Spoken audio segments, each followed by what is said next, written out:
Hey, this is Byron Somerville with Ackland Avenue, and I'm joined by Jamil, Richard, Ghazi, Camilo, and Nathaniel is going to join us here in just a moment.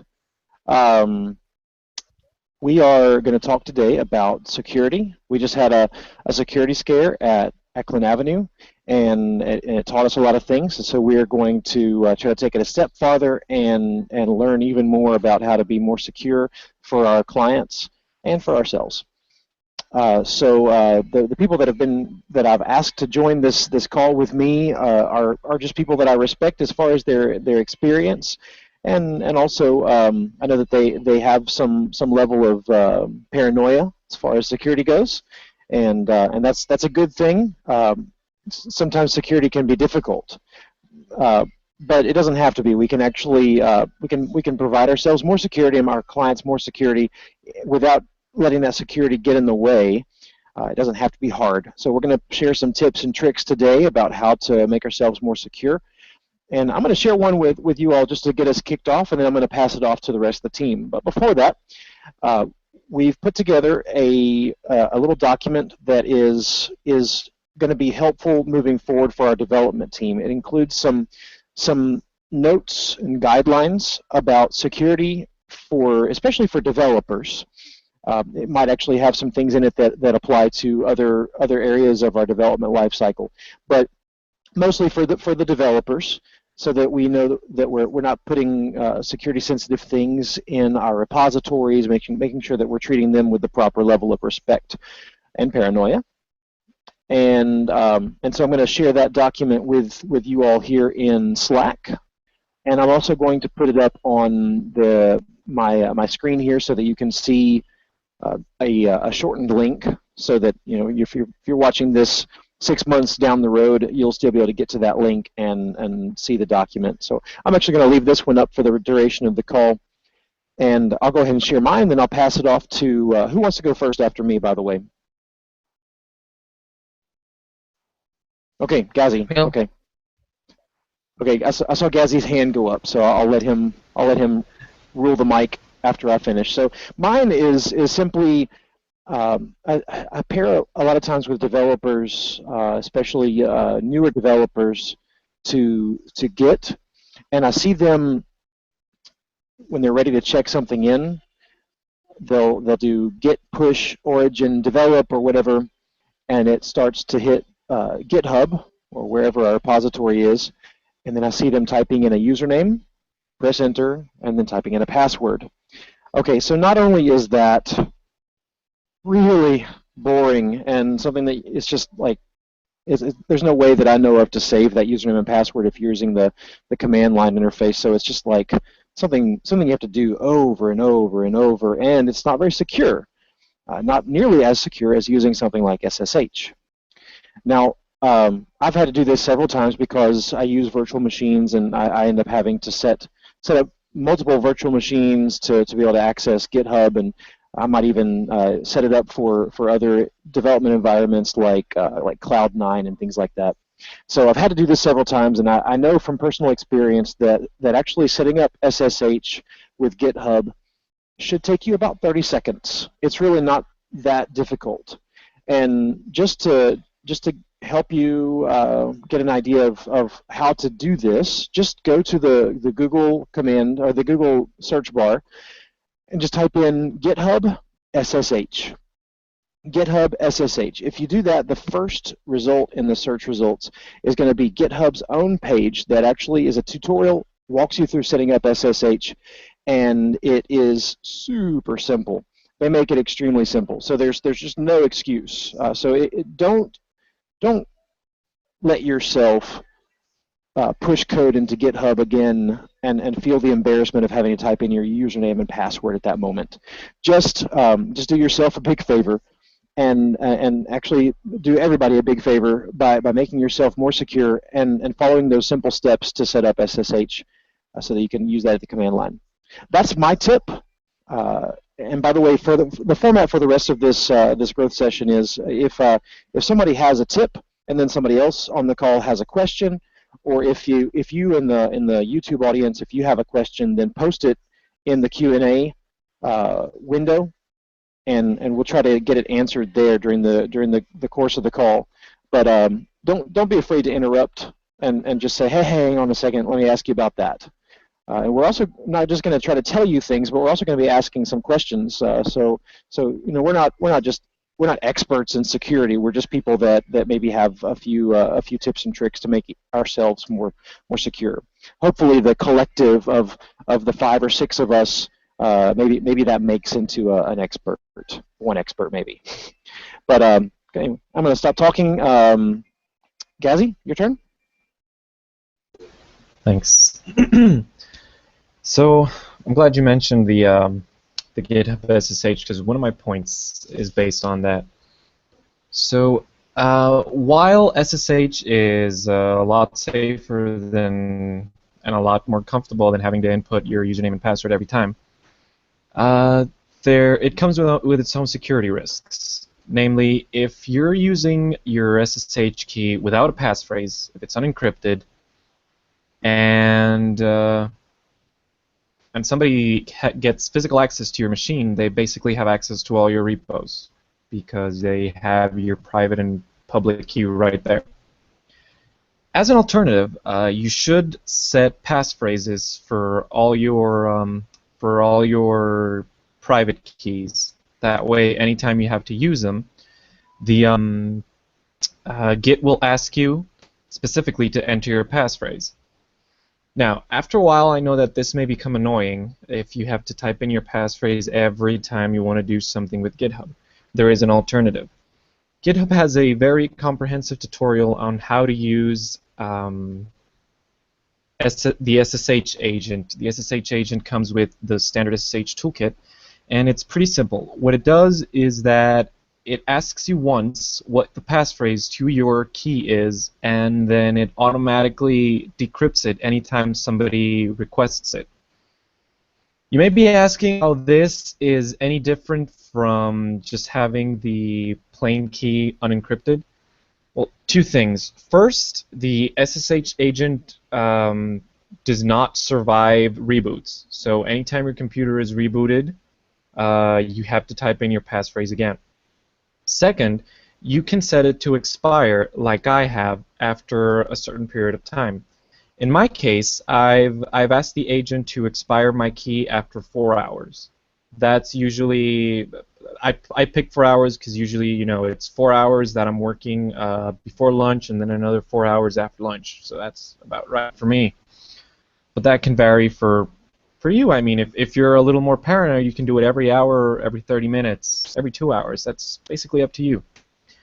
And this is available in any operating system that you're using to code. And like I said, GitHub has pretty thorough tutorials on how to set this up. For those of you who work on OS X, I believe your keychain can do this for you, as can some of the Linux distros when they have something similar to a Mac keychain.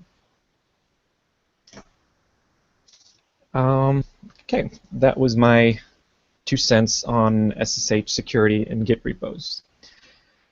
Another safety feature that we all need to have is 2-factor authentication. 2-factor authentication is an extra level of security whenever you're logging into any website. It asks you for your username, email, whatever unique identifier you have, and your password. And after that, once it's verified that those are correct, it asks you for another code. This code is generated either by an app on your phone or a hardware device or any other kinds of things, and these codes have a very short lifespan. That's one of the methods for 2-factor. Okay. Sorry. That's one of the ways that 2-factor auth works. I'm going to stop right there and let somebody else speak. Sorry, Ghazi. I'm sending messages in the chat, and I'm totally distracting you. That's fine. I just finished enabling 2-factor auth like a crazy man on everything I've got. My Yep. Authy, I'm using Authy on my cell phone and as a GitHub as a not GitHub as a Chrome extension. Yep. So that hey, there's another tip. If you use Authy in your cell phone, and you can actually use it also in your Chrome extensions, and it makes it super easy to pull up that code for whatever two-factor auth you're trying to do. Cool. All right, so that's all I have to say for now. I believe Richard was so. Richard, you have the floor.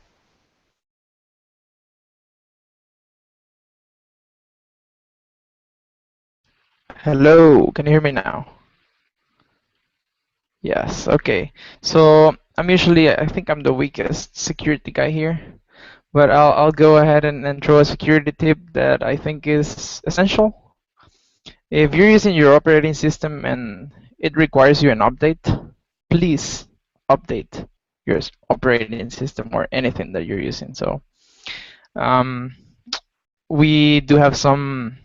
Usually, I'm actually guilty about this. Usually, whenever I get an update, I don't update. But those updates usually bring security updates, which are like things like Heartbleed and some of the other famous hacks that came around, I think, a few years ago. Those security updates actually patch them, so it's usually a great tip to update your software if they give you a free update. And I think that's what I have right now. So next, Camilo. Okay, guys, we have a question from Rene, and maybe Casey can help us answer this one. It says, Yes. I would like to use SSH Edge rather than normal authentication in GitHub. Is there a way to force cloning using SSH? Yes. As far as I'm aware, and I could be wrong here, there's no specific way to force it. This is something that you manually have to do whenever you either clone a repository or add a remote URL to your repository. There is a syntax that is specific to SSH, and if you, for GitHub at least, if you go into GitHub and you look at the option for cloning URLs, you'll be able to see an option for SSH next to the HTTPS option. So if you want to use SSH, it's something that you have to manually do as far as I can tell. I don't know if there's some sort of configuration option in Git that you can set so that it'll fail if you try to use a non-SSH link. I'm not sure. Yeah, and also No, I don't think. a little bit. There's no way to force it, but I think if you already have like set up your SSH for your account, it like make it for default. So you wanna like need to check every time if you are using SSH. But you need to have your account already with this configuration. Yeah. Okay, so I have another thing that I would like to share, and it's about having our hard drives encryption or encrypted, and I think that this is something that we need to be very aware of, as accessing a hard drive is as easy as booting up as a slave a hard drive, and if it's not encrypted, you can access all files. So I don't know, guys, what you think about this. If you could help me give a little bit more support on this.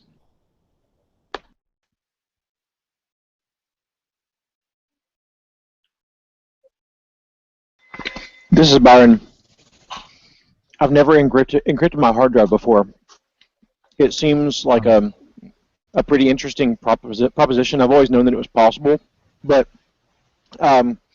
what I'm hoping is that we can do other things that are less intrusive.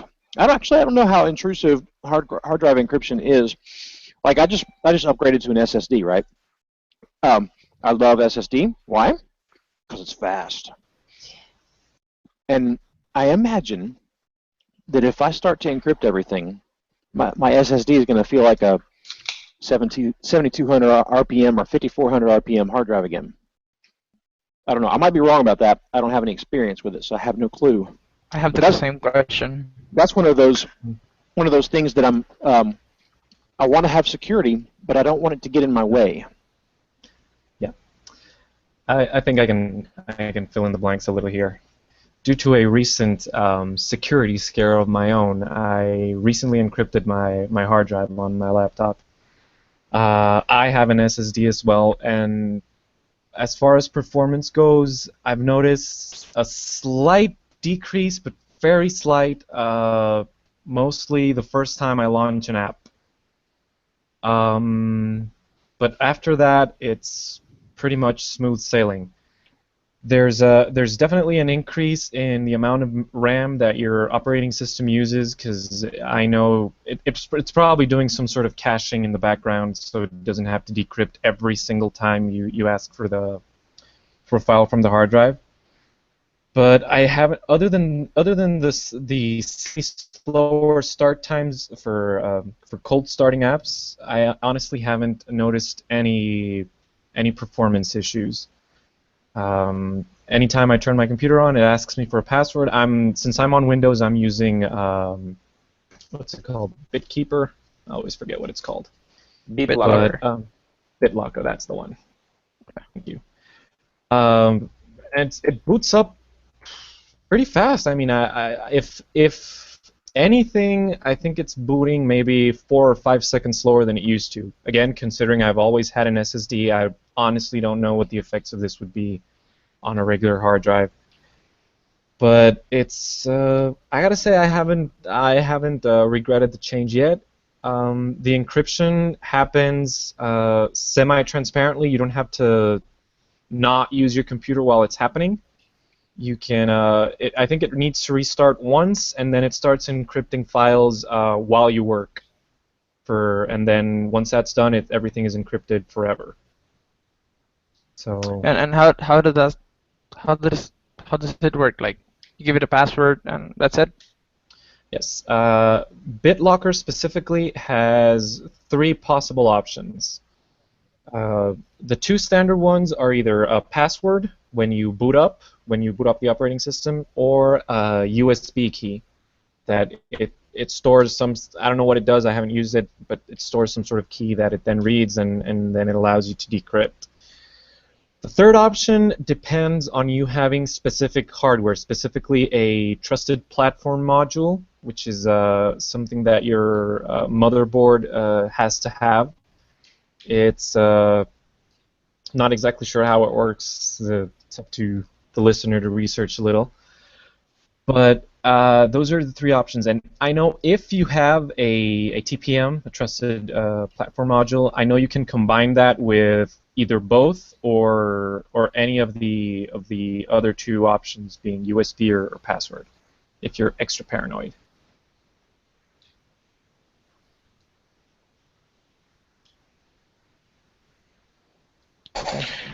Yeah, and I will say that most of the security breaches happen because we think that will never happen to us, and I think that we already experienced that, and well, you never know who is watching. So I think that's a great idea to encrypt our hard drive, because you really don't know when you will lose your laptop. You hope it will never happen, but you never know. Yeah, and especially if you've got stuff synced from other, as an engagement manager, we've got a lot of access to client documents that are sensitive, and you do not want your encrypted database, your drive, to end up in people's hands that shouldn't be accessing other people, because there's a liability involved for the company. That's a huge liability, so we want to protect that. Oh, we have a question from the audience, from Ferenc. He's asking, what about password managers? What do you think about them? Is it safe to have all my passwords stored by someone else who knows where? Who knows where? That's the question. So, what do you think about password managers? So I like it. It makes my life easy. I'm using LastPass.com. They were recently acquired by LogMeIn, and I can share my passwords with friends or family, and that way I can keep track of who's got what passwords. But it also has a security tools that make sure that my passwords are secure, and it can automatically change them for me if I tell it to. So I like those features.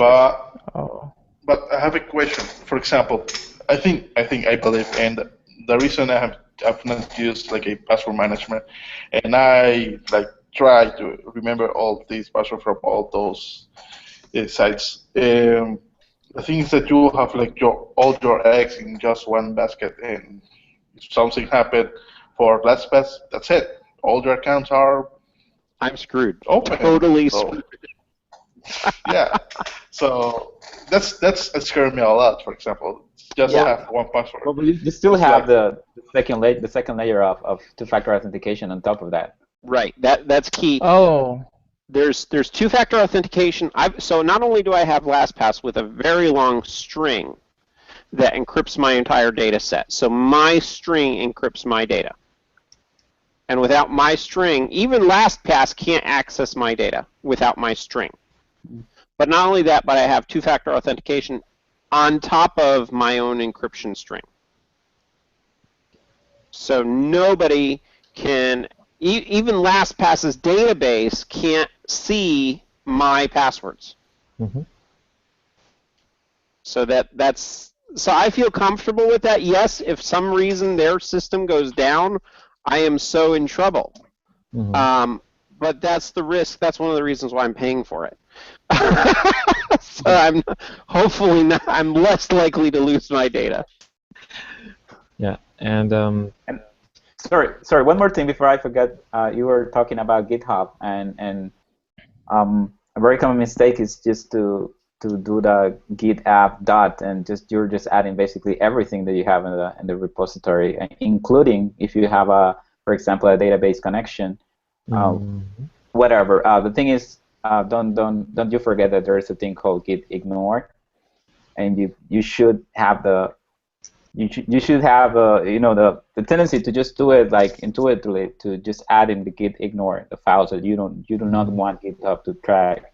It should be the first thing. Anything credentials.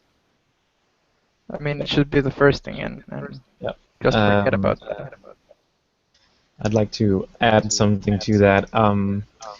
It's important to remember that should you accidentally commit something private, once it's been committed, it's there forever. Git keeps a history of every single commit you've ever added to the repo. If you push it up to somewhere anybody else can get to it, it doesn't matter if one commit later you delete those files, that is there forever, unless you specifically do some Git magic and start removing commits entirely from your history.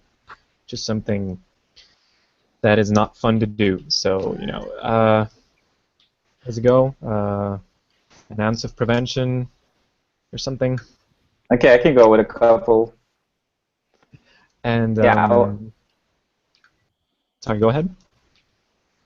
Yeah, I'll go back to the very, very basics, because we usually think in terms of user and password. And you have your username, and you have your password. But nowadays, because of the computational capability that we have with modern computers, it's not safe to have passwords at all anymore. It doesn't matter if you have a 20 characters password, it's just not safe, especially with these super powerful GPUs that can crack them in no time. So a rule of thumb, I would say, is instead of thinking of passwords, think about passphrases for whatever it is that you're using. And passphrases, aside from being more secure, generally speaking, they're also easier to remember, because the general advice is for you to use different passwords, but the excuse is that I will not remember and I will get blocked because I tend to forget just too many things to remember. So passphrases are actually easier to remember, even if you're using different ones. Yeah. But there you have. So I could set up a passphrase that says, "I have 7 kids!" ! That's not going to be something I forget. But it's a valid passphrase, and it would be a great way of securing my data. Or Yeah, if and I it's want to probably make it, more But secure that you've done. for example, I do have a question there. How long passwords? I mean, what should be like the best length for a password? I mean, I've seen some services that don't allow over 16 characters or so. How can you bad, make a passphrase there? Are bad by design. bad Yes. by design. Yeah, I've seen some services like that, but how can I be secure on those ones if I cannot add my passphrase? I mean, are you stuck with that or effed? I mean, if you have no alternatives, then you kind of are. I mean, there's not much you can do when the service itself is your biggest obstacle. Yeah. And thing is, with passphrases, some people might think, yeah, but I mean, if I'm gonna have a passphrase, I might as well just have a really long password of garbage.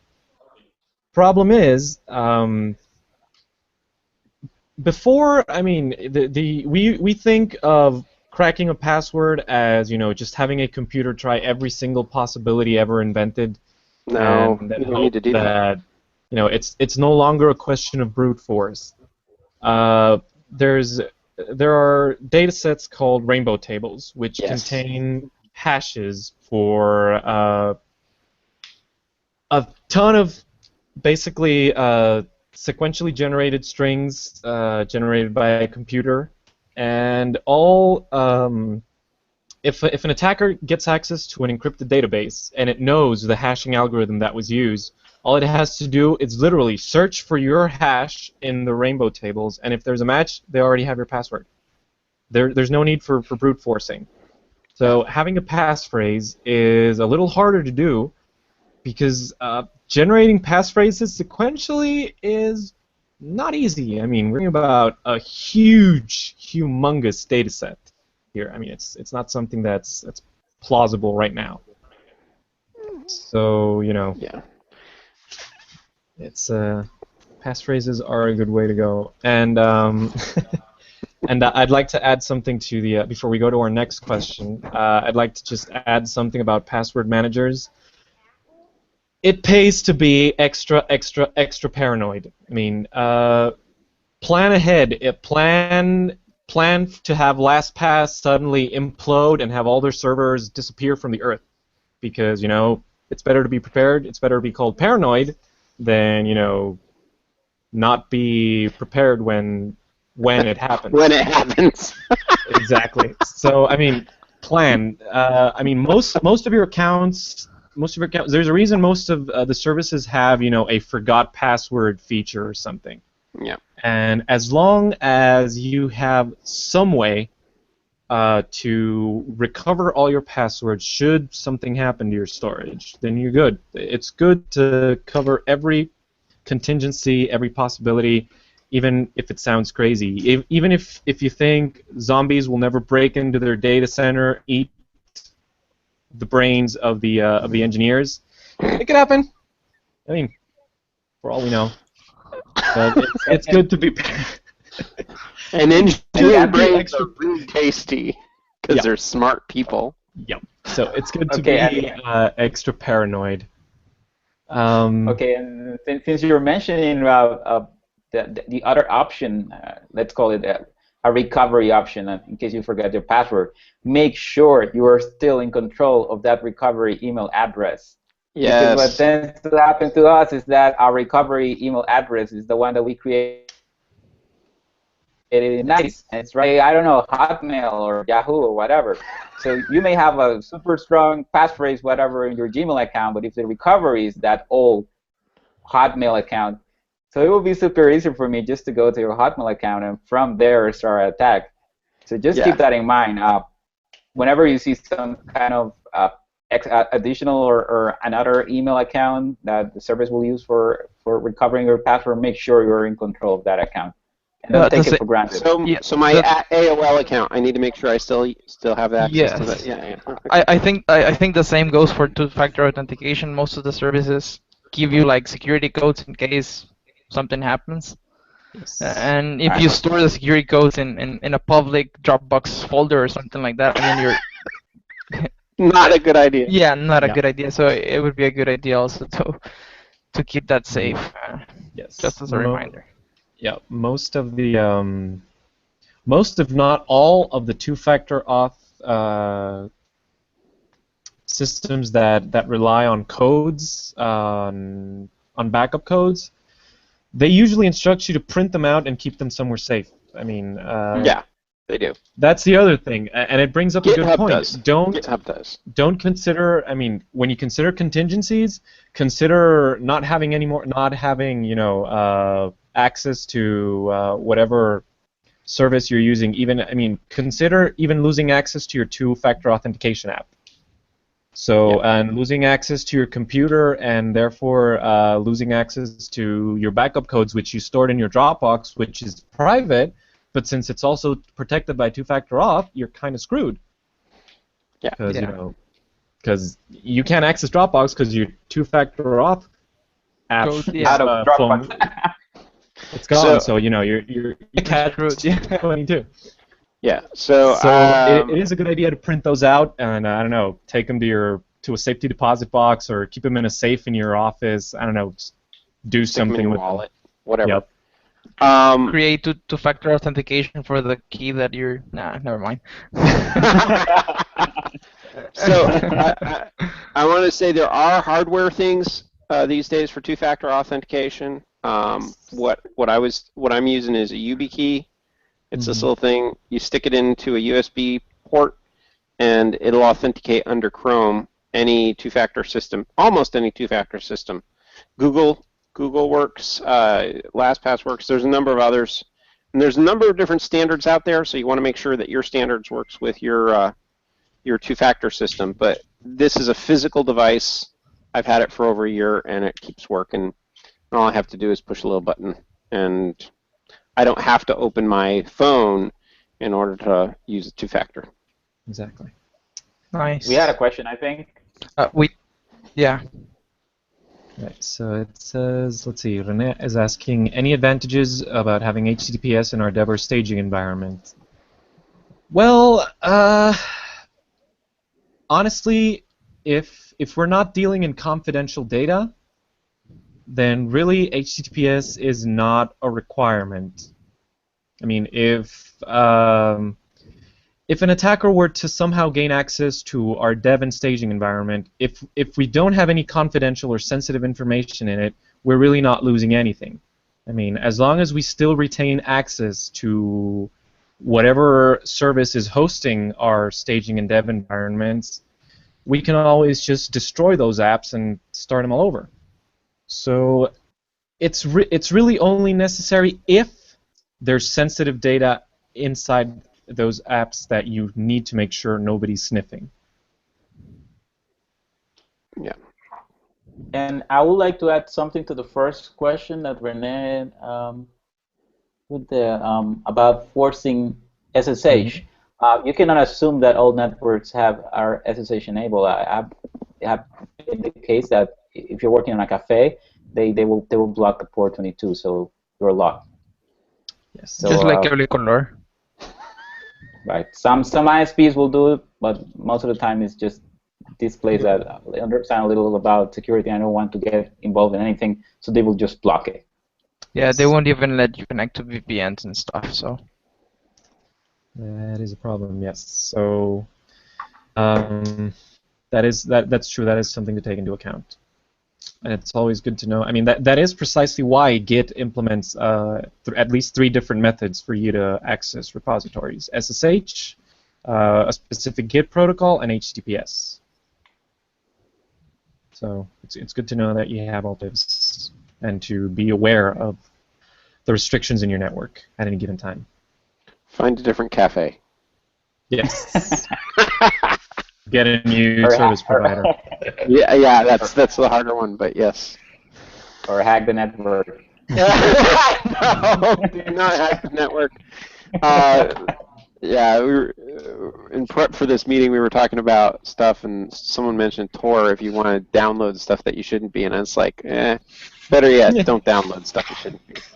But ad blockers are definitely useful, and Tor is definitely a good way of going if you do need to make sure that whatever you're doing is not tracked. Not anymore, right? I think I read a news that says that FBI and some other guys had like access and. There's ways to hack Tor, but you know it's a game of cat and mouse, and the biggest thing is that if the server is compromised, it can inject data into your local system that will reveal who you are. The biggest culprit is going to be JavaScript. If I've got JavaScript turned on, then it can trigger things that reveal my local IP. And also, if you're using Tor, and I'm not sure about this, but what happens if you're like the only one using Tor in the area where you live? At the end, you're still sending like Tor data, and it's easy to know who. But they don't know who is the recipient of any Tor data. But The final user, it's like a game of, think of it, it's like a game of, I don't know if you guys have a game called Secret, like where you're passing the message from person to person. Yep. But think of messages as a piece of paper, and so you're continually passing these pieces of paper. No one knows, except for the final person, who gets that piece of paper. Yep. So, yes, you might be getting and receiving packets, but not all those packets are for you. That is true. that makes sense. Yeah, you're right. Yeah, and we were talking about this before, about not going to the extremes, because most of the time in these conversations about security, someone will say, just use Tor. But no, there are a lot of limitations, a lot of reasons for so why you can't just use Tor in your everyday life. There are a lot of services that well, it will not work. So, but there are some other layers, I would say. For example, just be very thoughtful about your DNS. And the modern browsers actually include an option in the settings that says, Santa, do not track me requests every time a website is asking for it. So Incognito mode. Yeah. Incognito mode is another one. Especially if you're on a public computer. Especially if you're on a public computer. Just by default, open incognito mode. Or don't use a public computer. Or don't use a public computer at all. Yeah. Yeah. Only the paranoid survive. Also, again, two-factor authentication helps if you're using a public computer.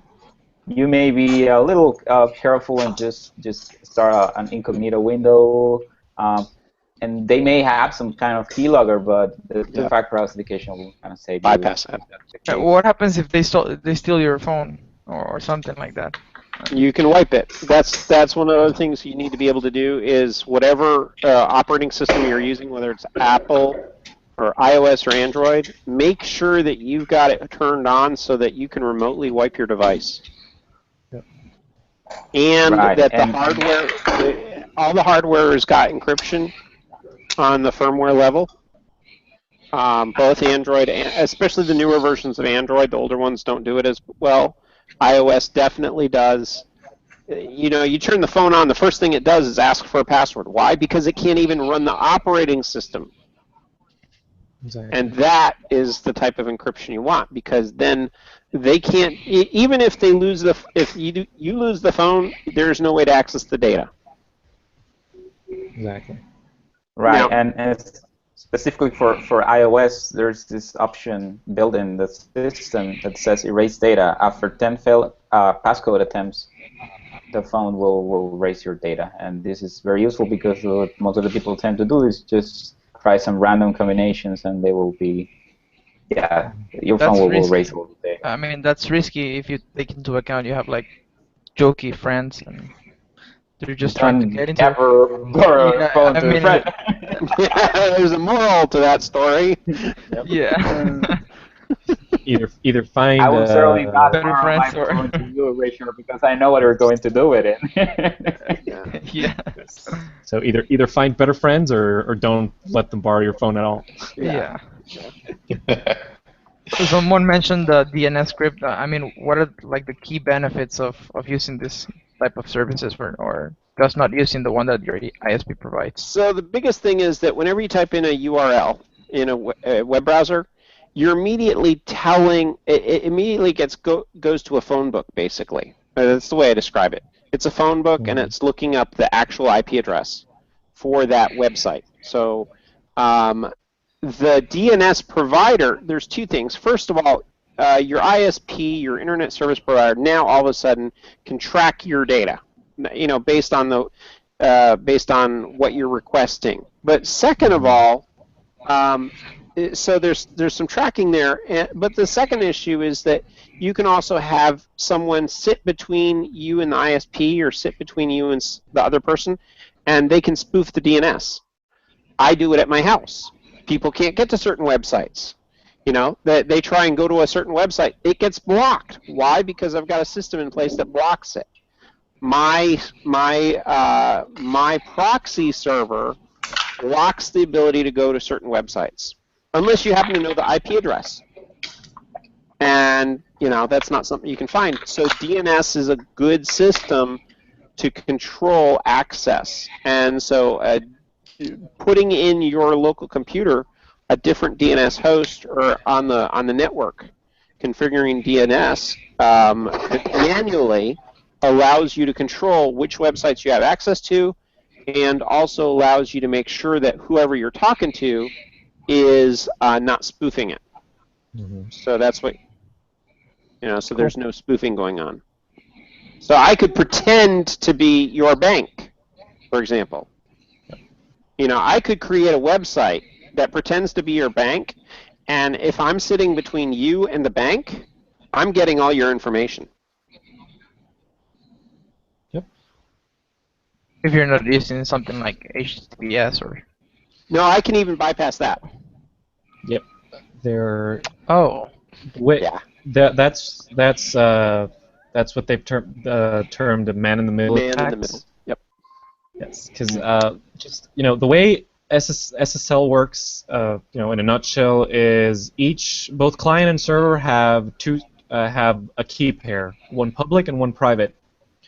Each one encrypts data with the other party's public key, which can only be decrypted by said party's private key. So my bank gives me their public key, I encrypt my data, and then they decrypt it with their private key. And then when they have to respond to me, they use my public key to encrypt it. That way only I can decrypt it with my private key. Problem is, if we have a server in the middle intercepting this, it means that if I stand in the middle of you and your bank, and you want to talk to your bank, instead of forwarding the request to your bank directly, I forward the request to the bank, instead sending them my public key as the middleman, and then they send me their public key, and then I store that, and when I respond to you, I send you my public key as well. So you're both using the same key to encrypt your data, which I can then decrypt and then re-encrypt with the bank's and yours data, and you'll never know I'm in the middle.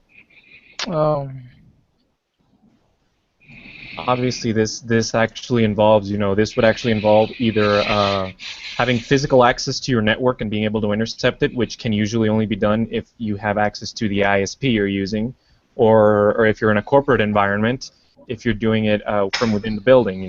It's not as easy as it sounds, but it is doable. Yeah. Yeah. And if you're piggybacking on someone else's network, if you're borrowing internet access, or you're sharing internet access, or you and someone else, or if you guys are sharing internet access and they're the ones that have the internet connection, they can be the man in the middle. Yes. In fact, that is a way. That is a very common attack vector. Hackers they go sit in a coffee shop, and the usual people check coffee shops to see if they have public access points, because otherwise you have to pay, and they don't wanna. You have to buy a coffee. So what hackers do is they just pretend they're using the Wi-Fi, but instead they've got their own hotspot there that's open. It does connect to the internet, but it intercepts everything you're sending. And since people, they're cheap and they don't want to pay, $2 for coffee and get the key, they'll just say, "Oh my God, I found an open network," and boom, the hacker is reading everything you're doing. Yep. So, and as Need we to work try with this. clients, I want to say these are things that we need to sort of keep in mind. I mean, yeah, we can't solve the world's hacker problem. It would be nice if we could, but at the same time, the more vectors that we can close off by including HTTPS, for example, out of the gate. And by the way, HTTPS improves your ranking significantly now. You know, Google is really weighting if you've got an SSL certificate on the website, they're going to increase the ranking, even if it's just a marketing website, because of the fact that that's a key thing for the future of the web. Yep. Right. All right. If nobody else to say about No, does anybody have a? No, just one more recommendation in terms of communication, like everyday communication. These obviously depend on the kind of work that you're doing or your security concerns or how paranoid you are. But there is always a discussion about instant messaging applications. You have the Facebook Messenger. You have the regular messages on iOS. You have Telegram that used to be the option that some people will call secure because they will encrypt communication end to end. And now WhatsApp also implemented, but there's always Signal. Signal is a really great app for you to send messages encrypted and also phone calls. Back in the days, they used to call it a red phone, and what a red phone means is that you have a phone that was able to receive encrypted phone calls. But now with Signal, I would say there's no reason not to have it, because if you have one of your friends that it's using this security protocols. I mean, you will not be able to communicate with him, but there's no reason why not to have the app on your phone. It's a great alternative, and Signal pops out from multiple options because the code is there and it's been audited several times, and there is a great community behind it it's maintaining it and fixing bugs and things like that. So Signal is a good recommendation in terms of regular everyday communications. There's one more thing I wanted to add. Like I said earlier, only the paranoid survive, and it is very important. It is very important that you realize that you make sure that you have no single point of failure, both as an individual and as a company. So, like we mentioned with LastPass, if all your life's credentials are in LastPass and all of a sudden LastPass ceases to exist, you're screwed. Plain and simple. So you always have to have alternatives, as many alternatives as possible. That's on a personal level. On a company level, for example, make sure no single person has the keys to the kingdom. I mean, I'm not saying that nobody should have access to everything. I'm just saying that it shouldn't be just one person. Yeah, no single person should only have access to something. Exactly. Because so, otherwise, it's fine. Otherwise, you get hit by that person gets hit by a bus, and then we don't have access to that resource anymore. Exactly. And I mean, while one could argue that that giving someone keys to it is a security risk, sometimes there's no way around it. You know, sometimes you have CEOs or just managers who you have to answer to, and you can't say no. I can't give you the credentials. You know, they're your boss, so you're screwed. You have to give it to them. But it's your responsibility to make sure that even if they have the keys to, you know, the nuclear arsenal and can hit the button, you got to make sure that A, they know how dangerous it is, and B, that you need to find a way to mitigate the damage that they can do if they lose their credentials, if they share them with someone else. You know, you just have to be extra paranoid and make sure there's no single point of failure. I guess if there's no more questions from the audience, let's wait like a minute, because I know there's a delay between the audience and us. So let's wait like a minute and make sure nobody else has any questions. or nobody else on the call has any questions. If not, I think we can go ahead and close this off.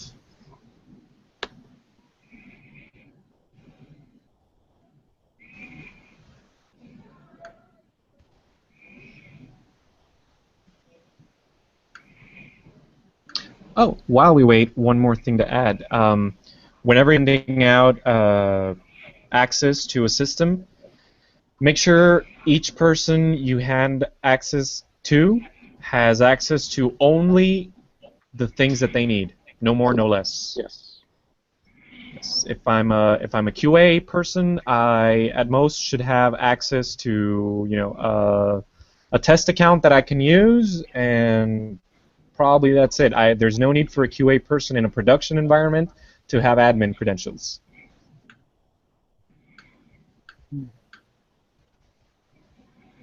And that's not to disparage QA people. We love you, but that was just an example. That's the paranoia thing. Yes, exactly. Paranoid survive. I think we're good. Yep, I think we're good. Well, thanks everyone for tuning in. Thank you everyone on the call for chipping in, and we'll see you next time. All right, guys. Bye. Bye. Okay, bye.